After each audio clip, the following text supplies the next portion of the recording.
59 ಮತಗಳು ಪೋಲಾಗಿದ್ವು.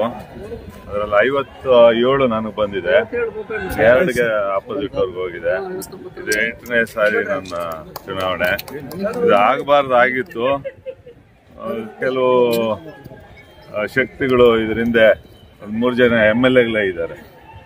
3 ಜನ super MLA ಇದ್ದಾರೆ. ನಮ್ಮ ಕೋಲಾರದಿಂದ ಒಬ್ಬರು ಗೋವಿಂದ ಗೌಡ್ರು ಅಂತ, ಆಮೇಲೆ ನಮ್ಮ ಬಂಗಾರಪೇಟೆ MLA ಅವರು,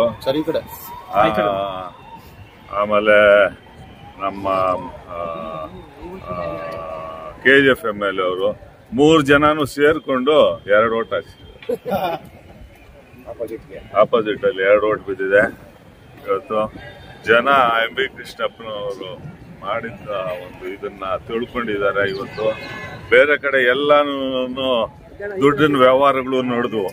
ನಮ್ಮ ತಾಲೂಕಿನಲ್ಲಿ ಹೋಗಿ ಕೇಳಿ, ಯಾರಿಗಾನ ₹1 ಯಾರಾದ್ರೂ ನನ್ನ ಹತ್ರ ತಗೊಂಡಿದಾರ ಅಂತ. 8 ಎಲೆಕ್ಷನ್ ಇಂದ ಇವತ್ತು ಗೊತ್ತಾಗೊಂಡಿಲ್ಲ.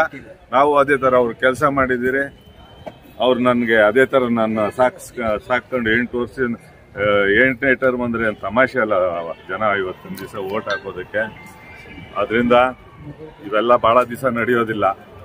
ಇವೆಲ್ಲಾನು ಕಾಂಗ್ರೆಸ್ ಅಲ್ಲ, ಅವರು ಇನ್ನೊಂದು ಮಾತಾಡ್ತಾರೆ. ಇಂದಿರಾ ಗಾಂಧಿ ಅವರು 6 ವರ್ಷ ನಮ್ಮ ಮನೆಯಲ್ಲೇ ಇದ್ದಿದ್ದು, ಆಫೀಸ್ ಮಾಡ್ಕೊಂಡು 15 ಮಿನಿಟ್ಸ್ ಸರ್ಪ್ರೈಸ್ ಅಂತ. ನಾನು 8 ಜನ ಕಾಂಗ್ರೆಸ್ ಪ್ರೈಮ್ ಮಿನಿಸ್ಟರ್ ಜೊತೆ ಇದ್ದೀನಿ. ನಾನು ನಮ್ಮ ಮನೆಯಲ್ಲಿ ಫೋಟೋಗಳಿದ್ದಾವೆ. ಆ ತರ ನಾವು ಕಾಂಗ್ರೆಸ್ ಪಾರ್ಟಿ ಅಲ್ಲ ಅನ್ನೋ ಮಾತಿಗೆ ಬುದ್ಧಿ ಜನ ಇವತ್ತಿನ ದಿನ ಹೇಳ್ಕೊಟ್ಟಿದ್ದಾರೆ.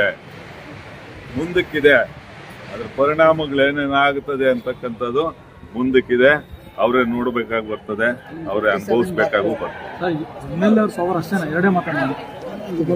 ಅದು ನೀವು ಯೋಚನೆ ಮಾಡಿ. ಇನ್ ಸ್ವಲ್ಪ ರಿಸಲ್ಟ್ ಅನೌನ್ಸ್ ಮಾಡ್ತಾರೆ, ಅವಾಗ ಗೊತ್ತಾಗುತ್ತೆ ತಮಗೆ. 3 ಜನ ಸೇರ್ಕೊಂಡು, ದೊಡ್ಡ ವ್ಯಕ್ತಿಗಳ 3 ಜನ ಸೇರ್ಕೊಂಡು 2 ಓಟ್ ಹಾಕೊಂಡಿದ್ದಾರೆ. ಸುಮ್ಮನೆ ತೀಟೆ ಇಕ್ಬೇಕು ಅನ್ನೋ ಇದರಲ್ಲಿ. ತೀಟೆ ಇಡೋದಕ್ಕೆ ಎಲ್ರಿಗೂ ಬರ್ತದೆ. ನಾವು ಹುಡ್ದಾಗಿಂದ ಅದರಲ್ಲೇ ಬೆಳೆದಿರೋದು. ನಾವೇನು ಗುಗ್ಗುಗಳಲ್ಲ ನಾವು. ಅದಕ್ಕೆ ಜನಕ್ಕೆ ಗೊತ್ತು ಯಾರು ಓಟ್ ಹಾಕ್ಬೇಕು ಅಂತ. ಅವರು ಅರ್ಥ ಮಾಡ್ಕೊಳ್ಳಿ. ನೀವು 57 ಓಟ್ ನನ್ಗೆ ಹಾಕಿ 2 ಓಟ್ ಅವ್ರಿಗೆ ಹಾಕಿದಾರೆ ಅಂತ ಅಂದ್ರೆ ಅವ್ರು 3 ಜನಕ್ಕೂ ಸೇರ್ಕೊಂಡು ಇವತ್ತಿನ ದಿವಸ ಅದರಲ್ಲೇ ತಾವು ಅರ್ಥ ಮಾಡ್ಕೊಳ್ಳಿ. ನಾನು ನನ್ನ ಮತದಾರರು ಏನಿದ್ದಾರೆ ಅವರ ಪಾದಗಳಿಗೆ ನನ್ನ ನಮಸ್ಕಾರಗಳನ್ನ ತಿಳಿಸ್ತಾ ಇದ್ದೀನಿ. ನಾನು ಮತ್ತೆ ಇನ್ನೊಂದು 2 ಜನ್ಮ ಹುಟ್ಟು ಬಂದ್ರೇನು ನಾನು ಅವ್ರ ಋಣ ತೀರ್ಸಕ್ ಆಗೋದಿಲ್ಲ. ಇವತ್ತು ಹೇಳ್ತೀನಿ, ಅವತ್ತು ಹೇಳ್ತಾ ಇದ್ದೀನಿ, ನಾಳೆನೂ ನಾನು ಇದನ್ನ ಹೇಳೋದು.